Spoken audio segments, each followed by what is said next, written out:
ধাক্কা দিয়েছিলেন ছবি আপনারা দেখলেন গতকালই অপরূপা পোদ্দার, তার বিরুদ্ধে এফআইআর যেমন হয়েছে আজ তাকে শ্রীরামপুর থানায় তলব করা হয়েছে। সরাসরি আপনাদের নিয়ে যাব শ্রীরামপুর থানায়। অর্ণব মুখোপাধ্যায় আমাদের প্রতিনিধি রয়েছেন। অর্ণব, সকাল থেকেই তুমি যেমনটা বলছিলে যে কেন্দ্রীয় বাহিনী প্রচুর সংখ্যায় মোতায়েন করা হয়েছে এবং এখনো পর্যন্ত অপরূপা পোদ্দার এসেছেন।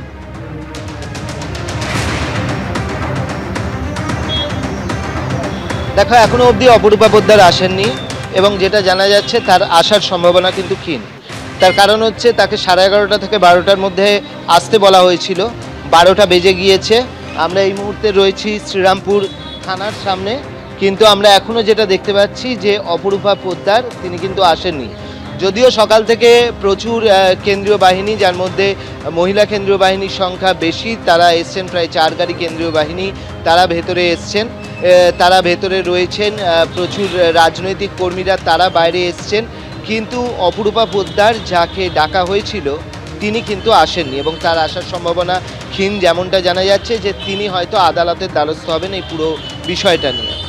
এখন গতকাল আমরা যদি ঘটনার দিকে নজর রাখি, তাহলে অপরূপা পোদ্দার, যিনি হচ্ছে আরামবাগের প্রাক্তন সাংসদ তৃণমূলের, তার বাড়িতে তোমার এনআইএ যায় এবং তার স্বামী শাকির আলী 2023 সালে রামনবমীর মিছিলে যে হামলার ঘটনা, সেই ঘটনায় কিন্তু তাকে গ্রেফতার করা হয়, তার সেখান থেকে কার্তুজ উদ্ধার হয় এবং শাকিরের অনুগামীরা তারা হচ্ছেন এলাকায়, তাদের এখনও অবধি প্রবল দাপট রয়েছে এবং সেই শাকিরের অনুগামীরা তারা বিক্ষোভ দেখাতে শুরু করেন এবং তারপরে পুলিশ এসে অবস্থা নিয়ন্ত্রণ করার চেষ্টা করেন।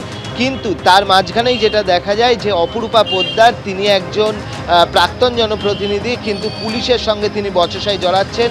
পুলিশকে তিনি যেটা অভিযোগ যে তাকে হেনস্থা করছেন এবং ধাক্কা দিচ্ছেন, এবং তারই পরিপ্রেক্ষিতে পুলিশ একটি স্বতঃপ্রণোদিত হয়ে তারা অভিযোগ দায়ের করেছে এবং তার পরিপ্রেক্ষিতে তাকে ডেকে পাঠানো হয়েছে আজকে শ্রীরামপুর যে থানা রয়েছে সেই শ্রীরামপুর থানা। কিন্তু শ্রীরামপুর থানায় তিনি এখনও আসেননি।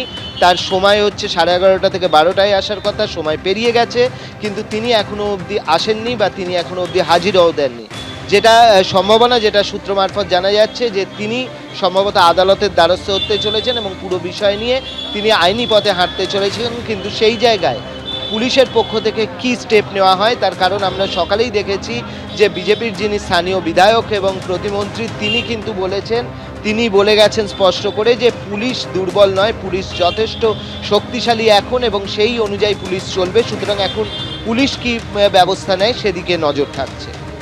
একেবারেই কি করেন অপরূপা পোদ্দার তা জানার জন্য অপেক্ষা করতে হবে। যদি আজকে তিনি হাজিরা না দেন সেক্ষেত্রে তিনি আইনি পথে এগোবেন এবং সেক্ষেত্রে পুলিশই বা কি ব্যবস্থা নেবে তার জন্য আমাদের অপেক্ষা করতে হবে। অর্ণব, ধন্যবাদ।